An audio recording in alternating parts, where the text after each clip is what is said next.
Everyone, ఇదైతే ఆదివారం ఉదయం తీసిన వ్లాగ్. ఆదివారం ఉదయం అయితే లేవగానైతే ఫస్ట్ తాగడానికైతే వేడి వాటర్ పెట్టేసా. వేడి వాటర్ పెట్టిన తర్వాత ఒకసారి చాయ్ కూడా పెట్టేసుకున్నాను. ఈరోజు టిఫిన్లోకి అయితే పల్లీల చట్నీ, దోశలు అయితే వేసుకున్నాను. టిఫిన్ అయిపోయిన తర్వాత అయితే ఉన్న సామాన్లు అయితే కడిగేసుకుంటున్నాను. ఇలా సామాన్లన్నీ కడిగేసి అయితే పక్కకు పెట్టేసుకుంటాను ఎప్పుడైనా కూడా. ఆ సామాన్లన్నీ కడిగిన తర్వాత బట్టలు కూడా ఉతికేసా. సండే కాబట్టి బెడ్షీట్లు, డోర్ కర్టన్స్ అన్నీ ఉతికేసి వాటన్నిటిని అయితే బయట ఆరేసుకున్నాను.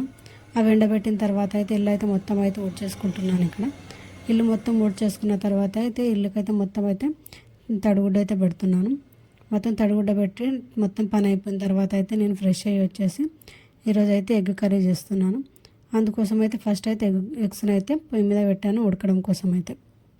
ఎగ్ కర్రీతో పాటు ఈరోజు మధ్యాహ్నం లంచ్లోకి అయితే చపాతీలు కూడా చేస్తున్నాను.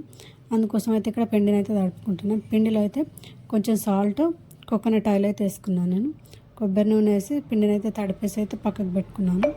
ఒక అర్ధగంట తడిపి పక్కకు పెట్టుకుంటే పిండి అనేది మంచిగా నానుతుంది. చపాతీలు చేసేటప్పుడు మెత్తగా వస్తాయి. అందుకని చెప్పి కలిపి అయితే పక్కకు అయితే పెట్టుకున్నాను. కర్రీకి కావాల్సిన ఉల్లిపాయ, టమాటా, పచ్చిమిర్చి కట్ చేసుకున్నాను. కట్ చేసుకునేలోగా అయితే ఎగ్స్ అయితే మంచిగా ఉడికిపోయినాయి. ఉడికిన ఎగ్స్ని అయితే పక్కకైతే దించి పెట్టేస్తే చల్లగా కావడం కోసము.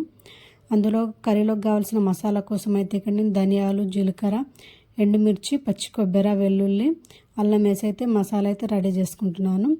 మసాలా అయితే మిక్సీ బట్టి అయితే పక్కకు పెట్టుకున్నాను. అదే ప్యాన్లో అయితే కొంచెం ఆయిల్ వేసి బిర్యానీ ఆకు, ఉల్లిపాయ, పచ్చిమిర్చి, కరివేపాకు వేసి బాగా ఫ్రై చేసినాం. ముందే మిక్సీ బట్టి పక్కకు పెట్టుకున్న టమాటా ప్యూరీ వేసి అందులో ఉన్న పచ్చివాసన పోయే వరకు అయితే బాగా మగ్గబెట్టినాం. మగ్గబెట్టిన తర్వాత అయితే మిక్సీ పట్టుకున్న మసాలా కూడా వేసి దాన్ని ఒక 5 నిమిషాలు అయితే మగ్గించినాం. ఆయిల్ పలికి తేలే వరకు అయితే బాగా మగ్గించి అందులో ఉప్పు, కారం, పసుపు వేసి కలిపి ఒక 2 నిమిషాలు అయితే మూత పెట్టి వదిలేసిన. ఈలోగా అయితే ఇంకో సైడ్ అయితే ఎగ్స్ని కూడా మంచిగా అయితే ఫ్రై చేసిన. ఉప్పు, కారం, పసుపు వేసి వాటిని బాగా ఫ్రై చేసి మసాలాలు వేసి అయితే ఒక 2 నిమిషాలు అయితే మూత పెట్టి వదిలేసుకున్నాను.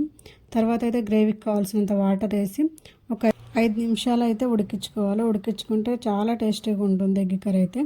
ఎగ్ కర్రీ అయితే సింపుల్గా టేస్ట్గా అయితే రెడీ అయిపోయింది. ఎగ్ కర్రీ రెడీ అయిపోయిన తర్వాత ఈరోజు లంచ్లోకి చపాతీలు కూడా చేస్తున్నాను. అందుకోసం అయితే ఇక్కడ చపాతీలు చేస్తున్నాను. చపాతీలు మెత్తగా ఉండాలంటే ఇట్లా ఫోల్డింగ్ అయితే చేయాలి చపాతీల్ని. ఇలా ఒక్కొక్క రకం ఫోల్డింగ్ అయితే చేయాలి. ఇక్కడ నేనైతే 4 రకాల ఫోల్డింగ్స్ అయితే చేస్తాను ఎప్పటికి చపాతీల్ని. ఒక్కొక్కసారి ఒక్కొక్క రకంగా చేస్తాను.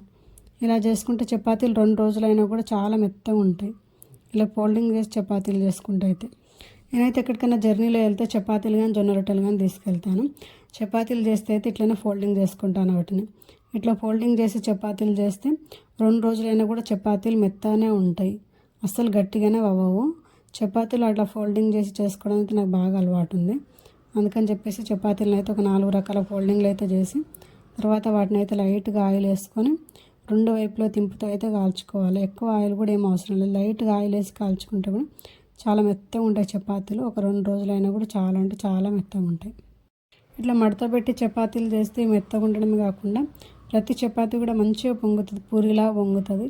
లైట్గా ఆయిల్ వేసి కాల్చుకుంటే కూడా 2 రోజులైనా మెత్తగా ఉంటాయి. ఎక్కడికైనా వెళ్ళినప్పుడు తీసుకెళ్తే కూడా చాలా టేస్టీగా ఉంటాయి. ఇలా నేనైతే ఈరోజైతే మొత్తం చపాతీలు అయితే చేసుకున్నాను. ఈరోజు లంచ్లోకి అయితే చపాతీలు, ఎగ్ కర్రీ అయితే చేస్తే చాలా టేస్టీగా ఉంటుంది. చపాతీలు, ఎగ్ కర్రీ కాంబినేషను ఎంతమందికి ఇష్టమో కామెంట్ చేయండి. ఈరోజు అయితే టేస్టీగా అయితే ఎగ్ కర్రీ రెడీ అయింది. మెత్తగా ఉండే చపాతీలు కూడా చేసాం. వీడియో నచ్చితే like and subscribe. Thank you for watching.